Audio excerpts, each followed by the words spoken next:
ને બાદશાહ પધાર રહે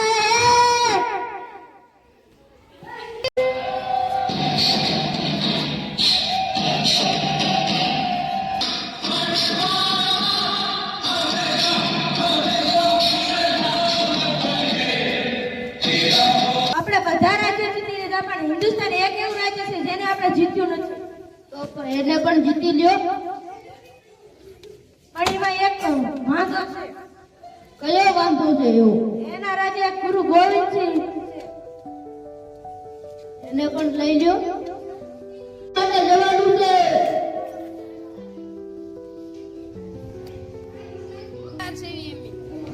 સરકારો કા સરકાર ગુરુ ગોવિંદ સિંહ બતા રહા હૈ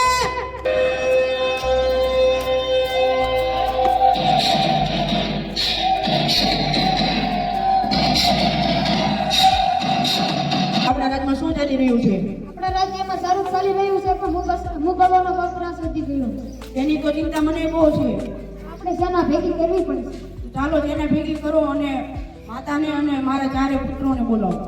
માતાને અને ચારે પુત્રોને બોલાવો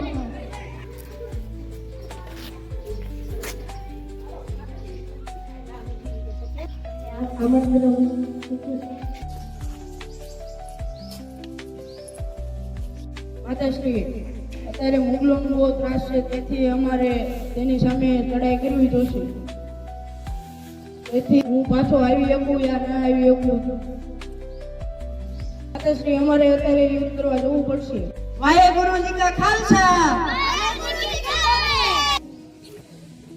સરદાર યુદ્ધમાં ગયા છે એમને કીધું છે તમારે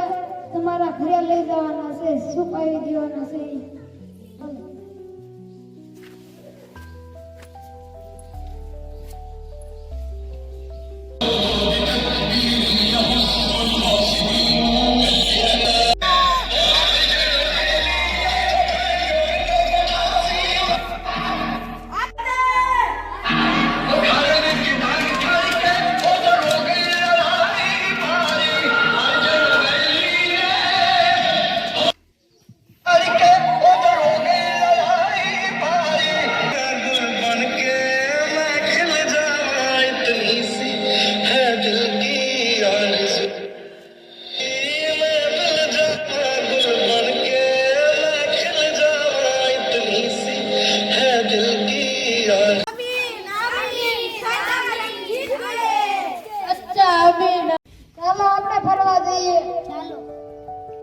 જીતી ગળી તો પણ એમના બે પુત્ર અને તેમની માતા બસી ગયા છે અને કેક સંતાઈને બેસતા છે તો એમને શોધી લાવો આપણી પાસે સૈનિકો જાઓ અને શોધી લાવો તું ઓલા રાજાને ઓળખે તે ઈ ક્યાં ઈ હું હે ગુરુ ગોવિંદસિંહ ના છોકરા ક્યાં હે મને નથી ખબર એની કોઈ જાણ એનો ખાસ સેનાપતિ છે એમને ખબર છે તો મને જણાવો બોલો શું કામ છે અમારે ઓલા રાજાનું કામ એના બે પુત્ર બાકી હે ને એનું કામ છે 100 સોનામાં 3 મોરો આપશું સોનું મને ઇનામ આપવું પડે હા ચલો આપણે ઘેરી લો કટરી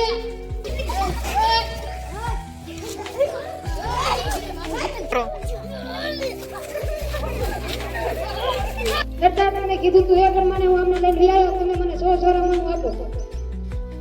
એની કપી દે 100 સોનો લો તમે મુસલમાન ધર્મમાં ભળે જાવ તો તમને મારી કાપી નાખવામાં આવશે કેમ અમે તમારો ધર્મ કોઈ નહીં શીખાવી તો તમને મારી નાખી કાપવામાં આવશે મારી નાખો કે તમે કરો અમે નહીં તમારો ધર્મ શીખવાય સૈનિકો હાથે સળી નાખો નાનું છે પણ નાખું બસ